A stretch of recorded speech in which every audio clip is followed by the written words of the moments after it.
ہمارے چینل ظفر ڈیجیٹل کو سبسکرائب کریں۔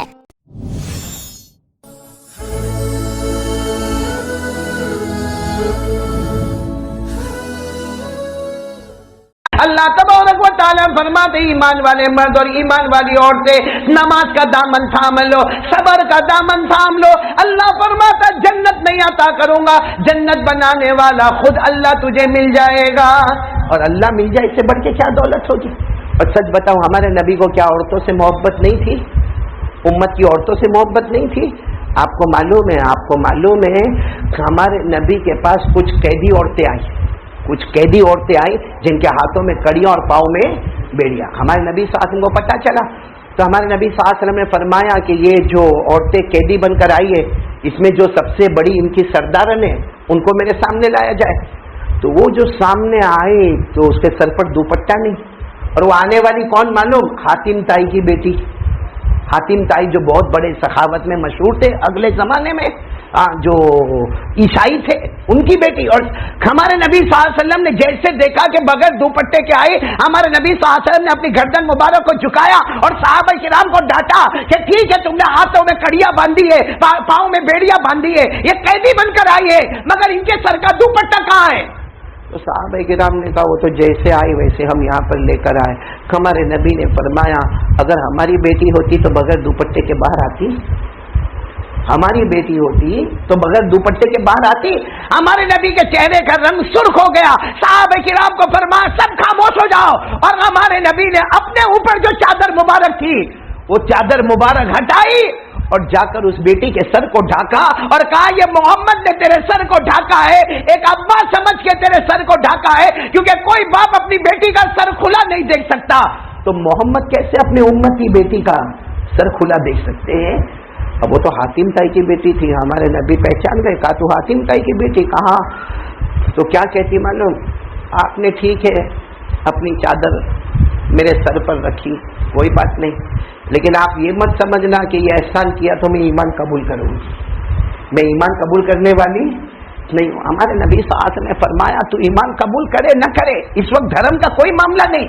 ہمارے نبی نے فرمایا تو بہت بڑے باپ کی بیٹی ہے، تیرا باپ حاتم تائی جو خود بھوکا رہتا تھا مگر غریب مسکین یتیم بیوہ لاچار کو کھلاتا تھا، ہمارے نبی صلی اللہ علیہ وسلم نے فرمایا ان کے لیے بھی کھانے کا انتظام کرو۔ ارے وہ حاتم تائی کی بیٹی تھی، کہا کہ ہاں ٹھیک ہے میرے ہاتھوں سے کڑیاں نکالو، پاؤں سے بیڑیاں نکالو، کھانے پینے کا انتظام کرو، لیکن پیدا کرنے والے کی قسم میں اکیلا کھاؤں گی نہیں، اکیلے آزاد نہیں ہوں گی، جتنی عورتیں آئی ہیں سب کو کھانا کھلاؤ اور سب کے ہاتھوں سے کڑی اور پاؤں سے بیڑیاں ہٹاؤ۔ ہمارے نبی نے اعلان کیا، سب ہو گیا۔ جب سب ہو گیا، کھانا وانا کھلایا گیا، سب کر دیا گیا، اس کے بعد میں ہمارے آقا صلی اللہ علیہ وسلم نے فرمایا حاتم تائی کی بیٹی ہے، ان کے ساتھی، ان کی جو ساتھن ہے، سب کو ہدیہ دے کے یہاں سے آزاد کر دو، سب کو چھوڑ دو، یہاں سے آزاد کر دو، ان کو کسی کو کلمے کی دعوت میں نہیں دینا، سب کو آزاد کر دو، کیونکہ بہت بڑے باپ کی بیٹی ہے اور باپ بہت سخی تھا، اس باپ کی نسبت پر اور اس بیٹی کی نسبت پر ہم سب کو اللہ کے واسطے آزاد کرتے ہیں۔ بس جب سب کو آزاد کرنے کا کام آرڈر آیا تو حاتم تائی کی بیٹی گردن جھکا کر آئی، کہا اللہ کے رسول ہم سب کو کلمہ پڑھوا دو، ہم سب کو کلمہ پڑھوا دو۔ ہمارے نبی نے فرمایا نہیں میں اس لیے آزاد نہیں کرتا کہ مجھے تمہیں کلمہ دینا ہے، مجھے کلمہ تھوپنا نہیں ہے تمہارے اوپر، میں نے چادر دی، تم نے کہا کہ اس کی وجہ سے تم کلمہ نہیں پڑھو گی، یہ کھانا پینا یہ ہم نے کلمے کے بعد، تو وہ کہتی ہے نہیں، ہم ساری عورتیں کہتی ہے کہ آپ ہمیں کلمہ پڑھا دو، کیونکہ آپ نے کہا کہ تم سب آزاد ہے، آپ نے ہم کو دنیا کی قید سے آزاد کیا، کلمہ پڑھا کر آخرت کی قید سے بھی آزاد کر دو۔ میرے دوستوں، میری ماں بہنیں، کیا اللہ کے رسول محبت والے ہوں گے، کیا اخلاق والے ہوں گے، اور آج ہماری ماں بہنیں، وہاں ہمارے نبی نے غیر کی بیٹی کے سر پہ دوپٹہ نہیں دیکھا تو تڑپ گئے، یہاں ہمارے گھر میں 10 15 دوپٹے اور باہر نکلتی ہے بغیر دوپٹے، یہ نبی کا مذاق نہیں تو کیا ہے؟ قیامت میں نبی پوچھیں گے حاتم تائی کی بیٹی غیر تھی، میں نے اس کے بالوں کو کھلا نہیں دیکھا، میں نے گوارا نہیں کیا، اور ہمارے کباڑ کو کھولو 10 12 اور الگ الگ ایمبرائڈری والے الگ الگ کلر والے دوپٹے اور ڈریس ہوں گے، لیکن وہ عورت باہر نکلے گی دوپٹہ اڑا ہوا کہیں، تو کیا قیامت میں ہمارے نبی کو ہم جواب دے سکیں گے؟ کیا ہے یہ معاملہ، کیا ہے؟ اور ہمارے ماں بہنوں کی زبان پر گالیاں، اللہ اللہ، ہم کبھی کبھی سوچتے ہیں مرد وہ گالی نہیں دیتا جو ہماری ماں بہنیں ایسی خطرناک گالیاں دیتی ہے. تو میرے دوستو، ہمارے نبی صلی اللہ علیہ وسلم کے اخلاق بھول گئے ہم؟ دشمنوں کو کھانا کھلا رہے، پانی پلا رہے، اور دشمنوں کو کپڑے دے رہے، دشمنوں کی بیٹی کے سر پہ دوپٹے اڑا رہے، اور ہم اپنوں کے ساتھ گالیاں گلوج اور معلوم نہیں غیبت. جہاں دو عورتیں ملے گی، اللہ کی قسم، جہاں دو عورتیں ملے گی، دو تین باتیں اچھی ہوگی. تمہاری طبیعت کیسی، میری طبیعت کیسی، تمہارا شوہر کیسا، میرا شوہر کیسا، تمہارے بچے کیسے، میرا بچہ کیسا، دو چار باتوں کے بعد آئے گا وہ اپنے محلے میں جو ہے رقیہ، اس کا کیا ہوا، وہ محلے میں زینب ہے، اس کا کیا ہوا. اور پھر شروع ہمارے نبی فرماتے کوئی زنا کراوے اتنا بڑا گناہ نہیں جتنا بڑا گناہ ہے پیٹھ پیچھے کسی کی برائی کرنا. ہمارے نبی نے فرمایا الغیبۃ اشد من الزنا. بلکہ میری ماں بہن کان کھول کر سنے، ہمارے نبی صلی اللہ علیہ وسلم نے فرمایا، اگر جیسے ہماری ماں بہنیں بیٹھی ہیں، اللہ سب کے بھائیوں کی عمر میں برکت دے، بولو آمین. لیکن میں میری ماں بہنوں کو کہتا ہوں، اگر کسی کا سگا بھائی مر گیا، بھائی تھوڑی دیر کے لیے مانو مر گیا اور اس کا جنازہ رکھا ہے، اچھا خود دوسری بہنیں آوے اور آ کر کہے او تیرا بھائی مر گیا نا، سگا بھائی مر گیا.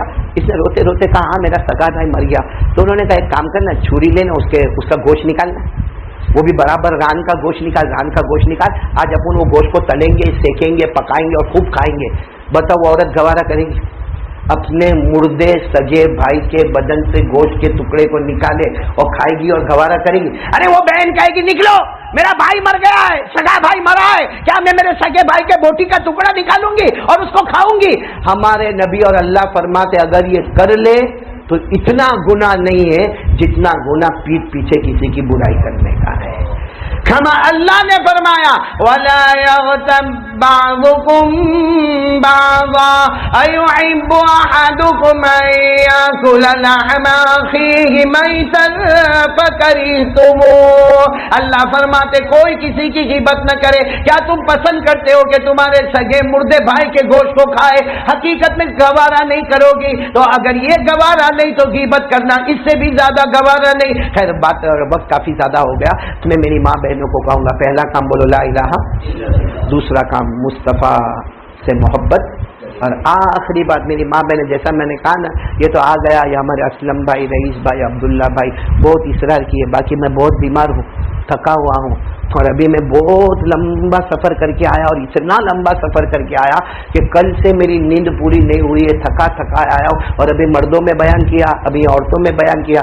اس کے بعد میں کبھی ہماری ملاقات ہوئے نہ ہوئے، لیکن میری ماں بہنیں لمبائیت شاہپورہ میں جیسے جمع ہے، جنت الفردوس میں جمع ہونا ہے. 3 کام کریں گے جس میں پہلا کام بتایا لا الہ، دوسرا کام مصطفیٰ سے محبت کریں گے، اور آخری کام میری ماں بہنیں بیٹیاں کان کھول کر سنیں، ہم نماز پڑھیں گے انشاءاللہ. اور میں آخری بات بتا دوں، نمازی جنتی ہوتا ہے. یہ پورے قرآن میں 6666 آیت قرآن میں، جس میں 500 مرتبہ 6666 آیتوں میں 500 مرتبہ اللہ نے نماز پڑھنے کا حکم دیا. ہمارے نبی صلی اللہ علیہ وسلم نے 23 سالہ نبوت کی زندگی میں 7000 مرتبہ نماز کا حکم دیا. تو اللہ رسول کی بات اور قرآن کی بات ملاؤ تو 7500 7500 مرتبہ اللہ نے نماز کا حکم دیا. اس لیے میں وہ سب پہ نہیں جاتا ہوں، ایک دم کھلا بیان کرتا ہوں. نمازی جنتی ہے اور بے نمازی جہنمی.